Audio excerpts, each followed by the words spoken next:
प्रमुख मेहरबान आलम जी और यहाँ मजबूत हमारे राशिद फरसान साहब, डॉक्टर उस्मान साहब, इंतखाब आजाद साहब और सभी मेरे बुजुर्गों, नौजवान साथियों, आज ये चुनाव जो 19 तारीख को होने जा रहा है, ये पिछले चुनाव जितने भी हुए उनसे बिल्कुल अलग चुनाव है दोस्तों। ये चुनाव ये तय करेगा कि आपको आपका हक, आपकी हिस्सेदारी मिलेगी या नहीं। ये चुनाव ये तय करेगा कि आपके जो रिजर्वेशन है वो जो बरकरार रहेंगे या नहीं। ये चुनाव तय करेगा कि आप इज्जत से इस हिंदुस्तान के अंदर जी सकोगे या नहीं। पिछले 10 साल के अंदर आप लोगों ने रोज देखा होगा कि किस तरीके से भारतीय जनता पार्टी के लोगों ने कहीं पर दलित के साथ अत्याचार हुआ, कहीं पर मुसलमान के साथ अत्याचार हुआ और अत्याचार की सारी इंतहाएं पार हुई इन 10 साल के अंदर। आज मैं जब कोर्ट रोड की तरफ जा रहा था तो मैंने एक बहुत बड़ा बोर्ड लगा हुआ देखा।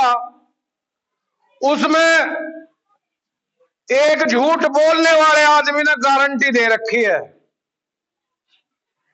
कि मेरी गारंटी है आपका मनोबल, आपकी आस्था नहीं टूटेगी। उसने आज तक जितनी गारंटी दी दोस्तों, वो सारी जुमला साबित हुई। वो उस आदमी की गारंटी थी दोस्तों। तो मैं दोस्तों ज्यादा लंबी बात ना करते हुए आपसे यही कहने के लिए आया हूं कि आप लोग 19 तारीख को जब अपना वोट डालने के लिए जाएं तो पिछले 10 साल का ब्यौरा जरूर अपने दिमाग में रखेंगे। पिछले 10 साल में हमारे साथ कितने अत्याचार हुए, हमारे हिंदुस्तान का कितना नुकसान हुआ। अभी एक रिपोर्ट आई, उस रिपोर्ट के अंदर हिंदुस्तान के अंदर पैदा होने वाला बच्चा भी और बूढ़ा भी, जितनी हिंदुस्तान की जनसंख्या है 1 अरब 40 लाख, सब 3-3 लाख से ऊपर के कर्जदार हैं दोस्तों। और एक बहुत बड़ा कर्जा लेने की अब फिर तैयारी है। अगर 19 तारीख को आपने भूल कर दी तो वो दिन दूर नहीं जब वो पुराना समय वापस आ जाएगा दोस्तों। जो रिजर्वेशन है वो खत्म हो जाएंगे, जो आपकी 1-2 संस्था बची है वो भी बेच दी जाएगी।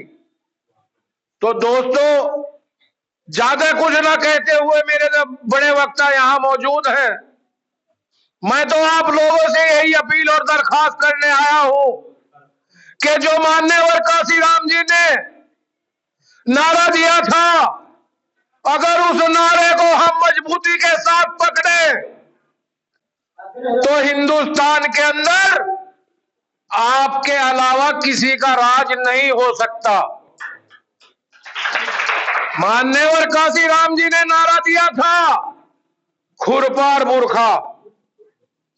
अगर ये मिलकर चलेगा दोस्तों, खुरपार बुरखा, तो हर स्टेट के अंदर और देश के अंदर आप लोगों की सरकारें होंगी और बहन कुमारी मायावती देश की प्रधानमंत्री होगी दोस्तों।